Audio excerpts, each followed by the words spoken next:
Ketika Anda punya mobil banyak, punya uang banyak, itu artinya Anda untuk senang itu tergantung banyak hal. Mobilnya banyak, uangnya banyak. Dengan orang yang nggak punya apa-apa, cukup bahagia dengan uang 10.000 atau seadanya. Logika yang dibangun adalah keren mana orang yang untuk bahagia butuh banyak hal dengan sedikit hal. Ini ku pinter putih. Pinter sing bahagia dengan sedikit hal. Itu cara kita bernegosiasi dengan zaman yang seperti ini. Kalau sering nasihati santri-santri sing teng kampung-kampung. Kon ketemu pangeran sowan gowo Alphard songo, gowo mobil miliar, gowo uang miliaran. Dengan sowan pangeran gowo sujud. Yang mesti dibenarkan Allah itu pasti sujud. Nah sekarang itu niki wonten niki majelis mas saya ini wonten babat. Lalu sering menghindari dari acara-acara publik bukan karena apa-apa. Supaya orang itu terlatih nyaman dengan Allah Subhanahu wa taala. Kula niku termasuk kalau boleh wau kula sering cerita Mbak kecewa kula ora boleh kecewa. Wong ape mulya wae ngenteni ngomong ning panggung, wong ngaji kok ngenteni ning panggung diundang. Itu biayanya mahal. Riyen mboten kiai ikhlas zaman Mbah Fayumi, Bude kula Mbah Hanid iku ketemu ngaji ana takok ya ngaji. Sakniki ngaji niku panggung, sound sistemnya rapik, kiyaine kecewa.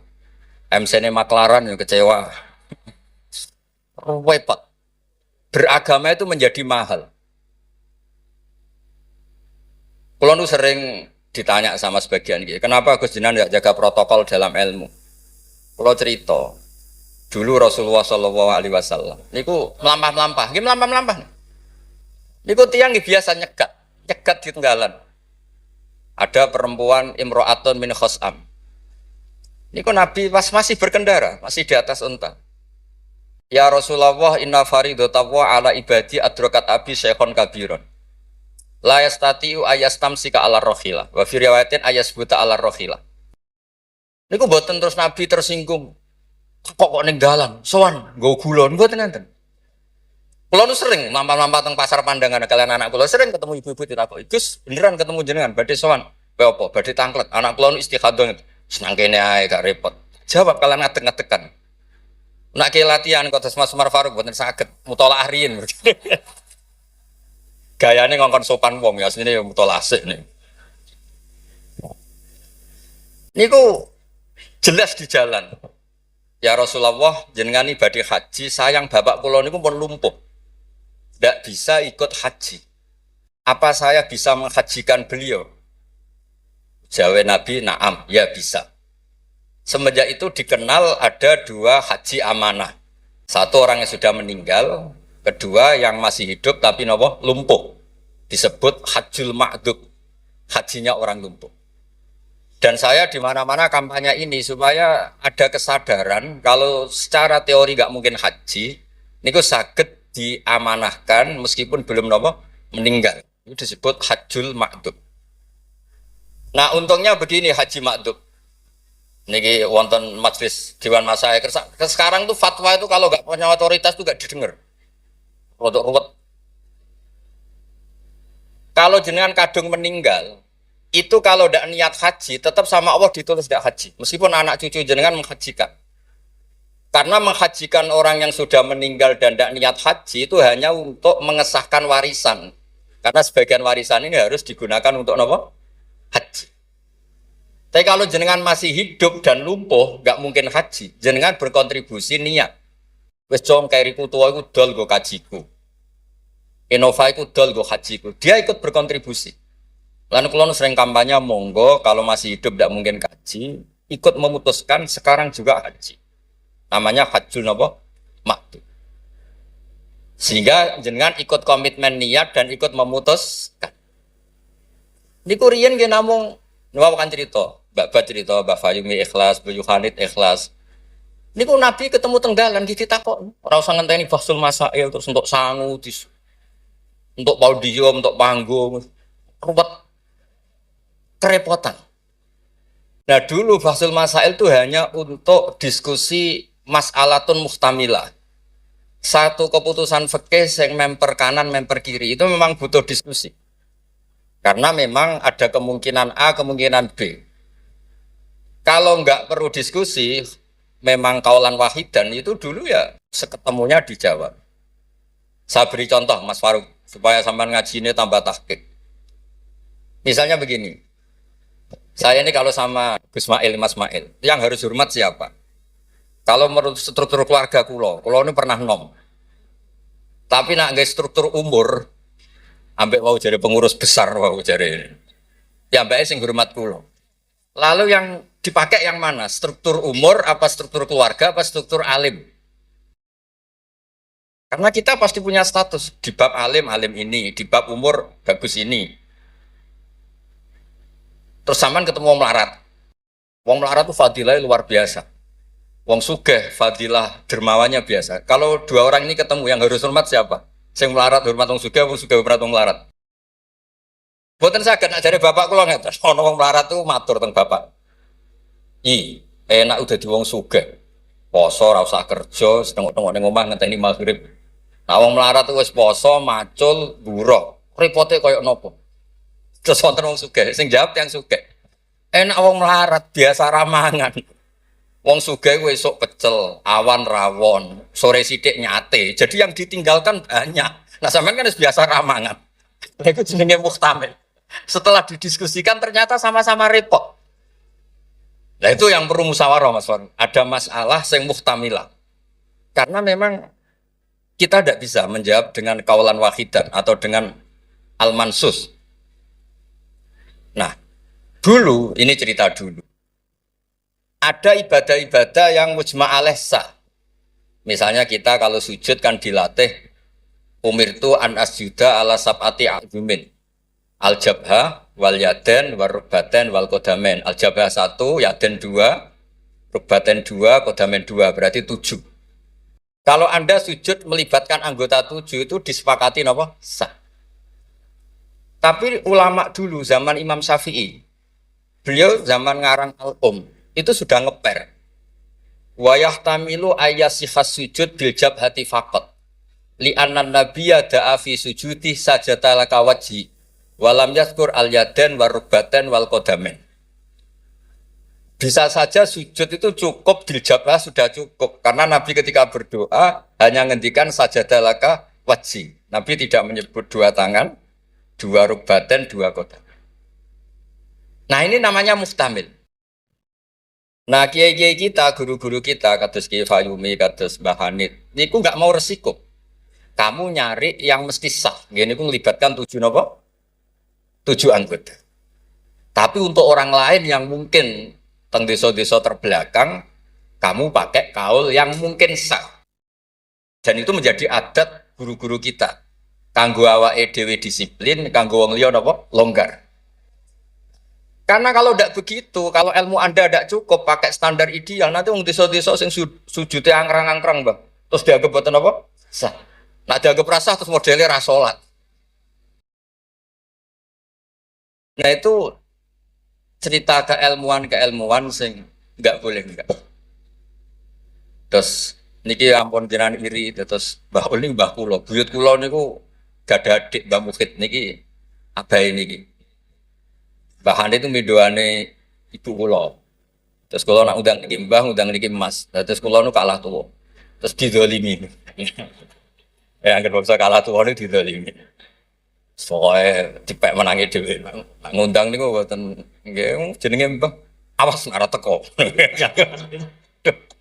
Faruk mboten ngefek alumni kados Mas Adam, Mas Wahid dari alumni sen mboten ngangkat. Mboten terdaftar teng Loh Mahfud. Tapi nak Mbah niki masyaallah. Mboten nate ngekeki undangan pokoke awas wingi ketemu kula teng Lasem. Wis mbok catet tanggale. Ya memang isane Mbah niku ngamuk. Ceritane kunane kuno ngoten. Tetes berfikih, berislam berfikih itu harus luas. Karena kalau tidak luas itu kita jadi yang repot. Misalnya ngeten saya beri sekian contoh yang fikhun muhtamilun. Ada beberapa teori kan ada usul fikih, ada kaidah fikih, juga ada fikih mateng. Misalnya jihad. Jihad itu diterangkan di kitab I'anatul Talibin itu wajibnya karena apa? Fardul wasail lal maqasid. Untuk supaya kita tidak dihinakan musuh itu memang kita harus kuat. Dulu gak kebayang zaman Belanda datang ke kita kalau kita tidak jihad dengan makna angkat senjata. Tapi setelah era modern ada diskusi, ada dialog. Jihad seperti itu sudah enggak, tapi adu argumentasi. Sehingga kitab I'anah mengatakan fardul wasail itu tidak bisa menjadi hukum permanen kalau sudah hasolal maksud. Kalau Anda ingin mengangkat Islam, dulu itu ya karena musuhnya pakai senjata, kita pakai senjata. Kalau sekarang kan enggak, era modern, ada diskusi, ada argumen, masuknya di ayat qul falillahil hujjatul baligh. Allah itu selalu agamanya dibela logika yang mapan. Saya punya sekian contoh cerita tentang logika. Dulu awal-awal Rasulullah dakwah itu mengajak ila ilahin wahid. Kata orang-orang kafir, aja'alal alihata ilaha wahida innaha adalah syai'un ujab. Muhammad itu aneh, problem kita banyak, masalah kita banyak kok Tuhannya satu. Apa cukup untuk menyelesaikan problem kita? Jadi dulu orang Arab tuh mirip orang Cina. Ini Tuhan bagian hujan, bagian petir, bagian BPKB, bagian gadean itu Tuhannya beda-beda. Sertifikat kok udah pinter. Tuhan bagian nangani widadari katanya Mas Mail. Terus ya sudah logika itu matang sekali sehingga mereka diajak ke Tuhan satu itu mereka bilang indaha adalah syai'un ujab. Itu teori yang aneh Tuhan satu. Wong problem kita banyak kok Tuhannya hanya satu. Solusinya hanya satu. Lalu Nabi membalas dengan hujjah. Kata Nabi, andaikan kamu jadi buruh, jadi pekerja. Kemudian majikan kamu banyak, perintahnya beda-beda. Dan yang kalau nggak dituruti marah. Kamu menuruti satu, meninggalkan yang satu. Menuruti satu, meninggalkan yang satu. Mengabaikan yang satu. Enak mana punya majikan banyak sama majikan satu? Ya enak satu Muhammad. Mereka masih bilang Muhammad, belum Rasulullah. Terus kata Nabi, begitulah. Warob hukum sayyidukum. Tuhan kamu itu Tuhan kamu. Kalau banyak-banyak, kamu yang bingung. Ya sudah, Tuhannya satu aja.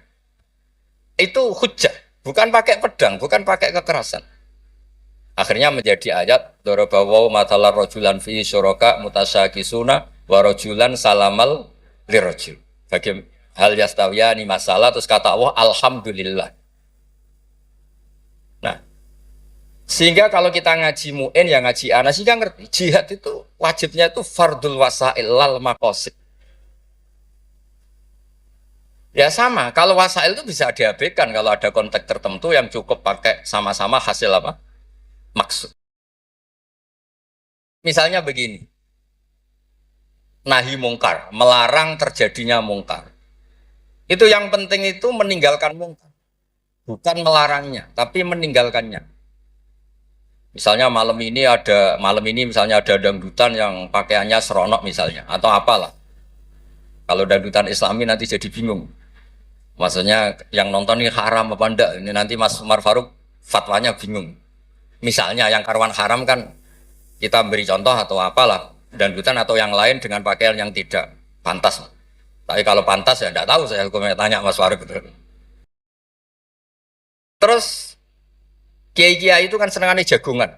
Masakan, kadang rokok-rokokan. Tadi mas-mas ya kula nggih ngelelet teng mriku teng dalem. Karena kalau kita ingat memaksakan ndak melihat itu berat. Tapi nak bengi jagongan mbek kanca, mbok sekak, mbok jagongan, pokoknya enggak penting. Tapi ngerti-ngerti esok dan berhasil meninggalkan maksiat. Sehingga kenapa kiai-kiai itu suka jagongan, suka guyon semalaman. Saya sering ditanya orang-orang Islam kota. Kenapa sih Gus Kiai-Kiai NU itu senani jagongan, masakan semalaman? Karena untuk melawan tidak ingin maksiat itu berat kalau kamu ingat-ingat ya. Ketoknya kok luwih menarik di bang yang di rumah misalnya, macam-macam lah, mau jenis selerane wong lanang. Tapi nak terus ditinggal masak terong, terus ngopi-ngopi, ngelelet, pokoknya apa lah. Ngerti-ngerti esok, maksiatnya wis bar. Itu lebih gampang. Itu namanya al-inkifaf anil ma'asi. Makanya Saizuddin bin Abdissalam punya teori innal ladzina yarmunal muhsanatil ghafilat. Kenapa orang baik disebut ghafilat? Orang-orang yang lupa. Karena untuk melawan ingin maksiat itu harus bil asbab asyaghilah, dengan faktor-faktor yang menyibukkan. Makanya nak jenengan dadi wong melarat tuh sing seneng. Dadi wong sugih sing seneng. Baru kayak wong melarat tuh sibuk golek ekonomi, wis ora kober. WA orang yang tidak mahramnya, yang tidak halal itu ora kober. Gara-gara mapan itu daftarnya banyak. Daftar sing kepengen dibidik. Artinya anggap saja dalam kefikiran itu ada asbab, ada sebab sing dadekno sibuk tidak maksiat. Ketika Anda kaya, anggap saja ada sebab yang menjadikan Anda bisa dermawan. Nah, ilmu seperti ini di pondok mulai gak dipelajari. Jadi kalau suwon, kalau bolak-balik matur. Kenapa baik sama banyak orang? Kalau nu sering nonton tonggo-tonggo mati, kalau sering cerita, kalau sering lepas jenazah tonggo-tonggo mati. Dia niki jenazah saya sangat. Bojone nganti protes.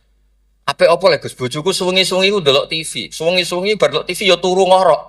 Kok jenengan puji-puji apik? Terus saya bilang, saya ini peneliti usul fikih kata saya. Kalau ada orang tidur itu gelarnya bukan ninggal tahajud dan ninggal witir, tapi tarokal ma'asiyah. Orang ini berarti ninggal apa? Maksiat. Susah ya apa sih husnudzon? Jadi kalau nak Pak Umar Faruk Pak Kiai SK, tadi mau Kiai tenan jare mau datang ngake SK. Ini cara turu suwengi, ini kalau puji. Masya Allah, huwa solihun. Weh, mereka tarokal maksiat kullah, semalaman ninggal semua maksiat. Buat apa-apa? Karena hanya dengan cara logika usul fikih itu kamu tahu kualitas ayat wa min ayatihi manamukum billaili wan nahar. Tanpa ayat itu kamu tidak tahu, tanpa logika itu kamu tidak tahu. Wong ayatnya pangeran kok terima contohnya manamukum billail. Secara medis jelas kita butuh istirahat, sistem tubuh kita butuh jeda. Secara fikih barokatun naum niku tarkul mas. Lah kalau kepengen nih Mas Umar, Mas Ismail, jadi kiai itu kados kula. Punya pandangan yang luas sehingga menghormati yang lain itu gampang. Ono wong turu dari wis gak tahajud, iku kiai opo? Ngeplok nak turu. Ya kiai tenan, wong ninggal maksiat ku top. Ninggal maksiat itu top. Terus turu ku ya penting. Maksudnya penting mas pancen ra ono gunane nggo turu apa opo.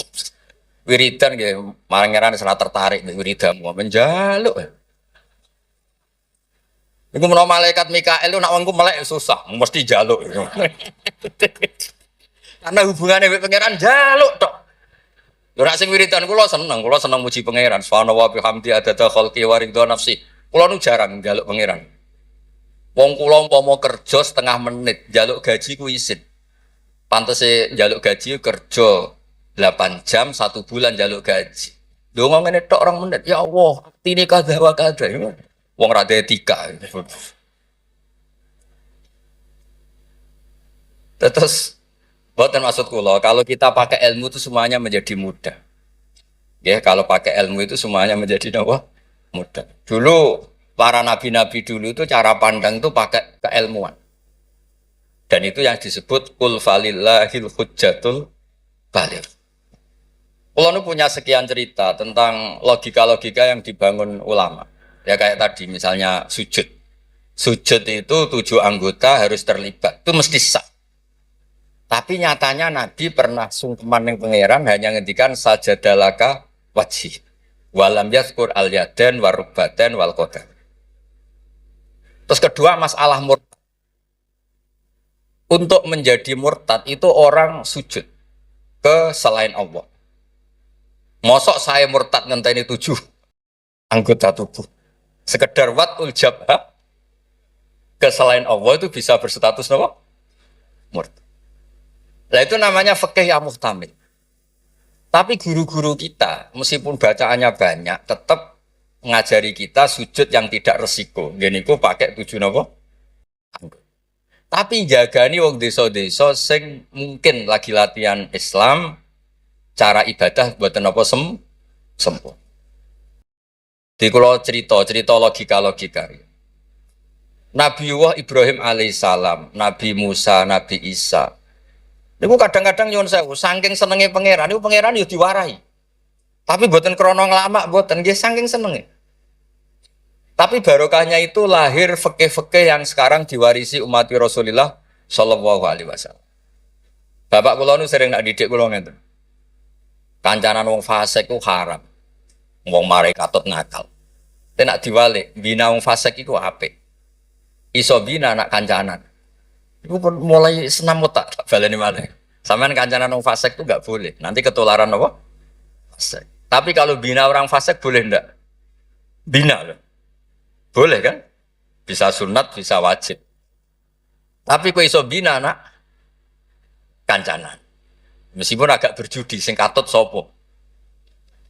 Nah, sing katut apa sing saleh dadi fasik, apa sing fasik dadi saleh. Nah, dan seperti itu muhtamilun. Karena kita mau hukumi sunat, jebule sing saleh dadi fasik. Ngukumi haram ternyata banyak dari pertemanan ini sing fasik dadi saleh. Ada hal-hal yang kita tidak perlu ngambil keputusan karena ini nanti diuji di lapangan. Sebab itu Nabi itu nggak pernah ngambil kesimpulan baku di hal-hal yang sifatnya apa? Sosial. Ayat fa'fu anhum wasfah ya banyak, ayat tegas ya banyak, ayat setengah tegas, setengah nggak tegas ya banyak. Karena di bab-bab sosial itu ada muktadul hal, ada kondisional. Nah ini yang masalah-masalah sing wau didawakan Mbak Fayumi, Mbak Hanit itu seneng ilmu. Di sejarah agak unik tentang keluarga kulo. Ibu kulo namanya Yohanit. Yohanit itu nama ibunya Nabi Musa. Kebetulan punya mbak Minduan namanya Yohanit juga mondok. Mondok teng Joso terus mulai itu disenengi mbah kulo. Terus rabi terus Mbak Ul. Buyut kulo. Terus badhe Mbak Mukhid wafat angsal Mbak Fayumi. Terus Mbak Hanit riyen cerita kulo, aku di bojo loro iku ahli falak kabeh. Riyen Mbak Mukhid enggak ahli falak, Mbak Fayumi ahli. Modele anake bebo ora krungu nek diceritani alime bapake. Kok wedi kon niru. Kula roh lah kelakuane Gus-gus kula roh apal. Jadi agar diceritani alime abae iku bebo tawadhu, bebo kon niru apa tadi. Terus kula suwun lah di bab-bab tertentu itu baca itu harus banyak. Kalau gak ada kitab namanya Khilyatul Aulia. Niki cerita terakhir kula. Wonten orang tabi'in itu alim alama. Mimman yutawassalu bihi, orang yang termasuk dipakai wasilah saking soleh. Namanya Muhammad bin Munkadir. Niku muridnya Jabir bin Abdullah. Niku nak wonten tiang fasik mati. Tiang fasik mati misalnya nyuwun sewu ana wong kok mati oplosan niku kesusu nyolati. Padahal mainstream ahli fikih saat itu kalau ada orang fasik meninggal sebaiknya yang sholat jangan banyak-banyak. Mau nggo syarat nggo goro fardhu napa? Kifayah. Saya ulang lagi. Mainstream fatwa saat itu nak ana wong fasik mati sing sholat aja akeh-akeh. Mau nggo syarat nggo goro fardhu napa? Kifayah. Nanti kalau semuanya ikut mensolati dikira gak ada bedanya orang soleh dan orang napa? Fasik.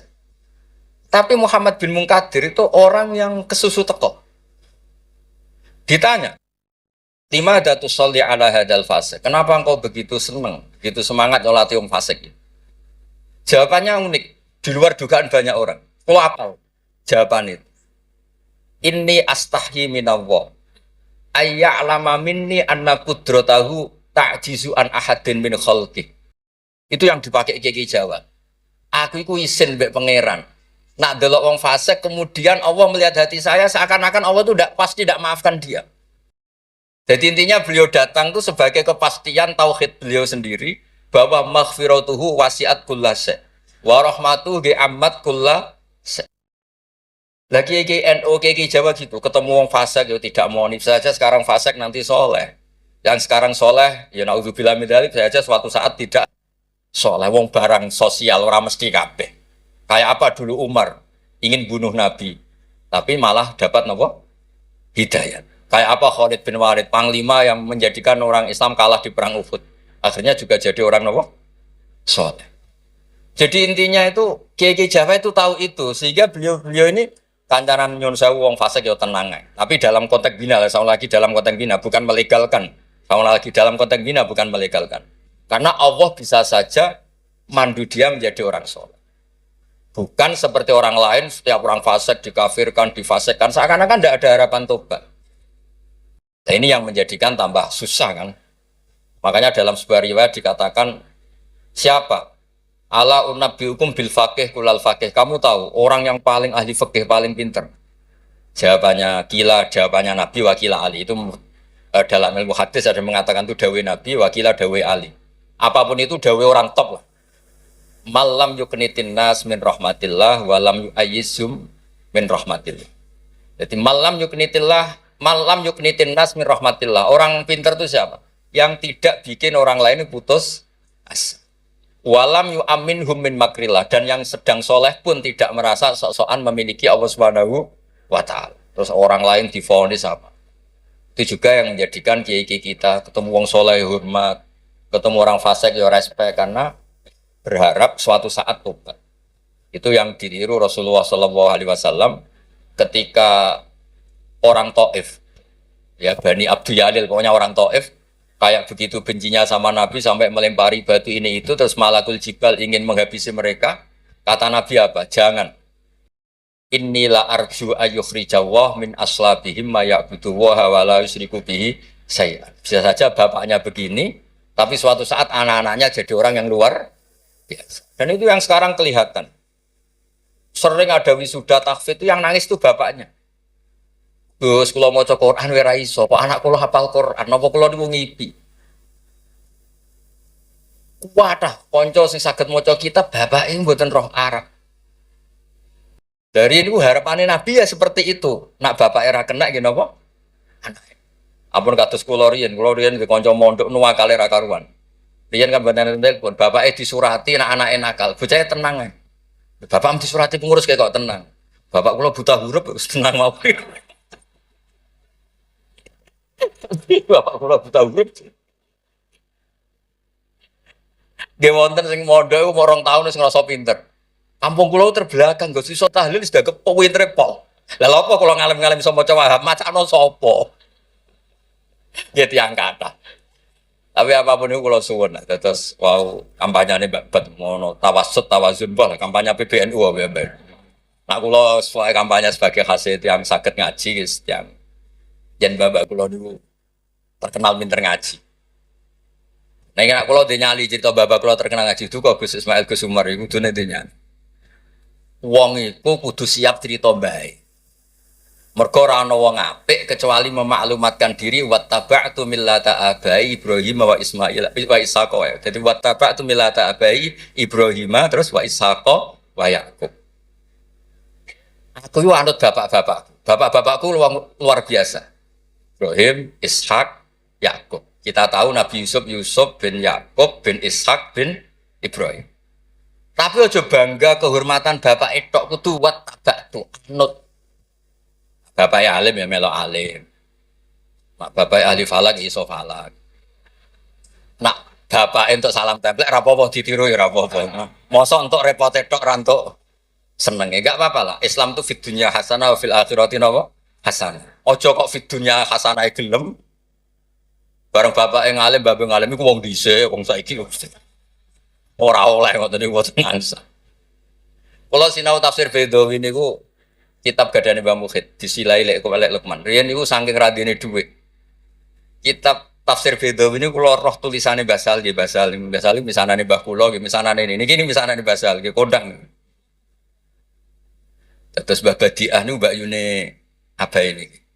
Adik buyut kula. Kula ajane buyut kula paling barep, ajane nak menang buyut menang kula kabeh. Buyut kula niku barep.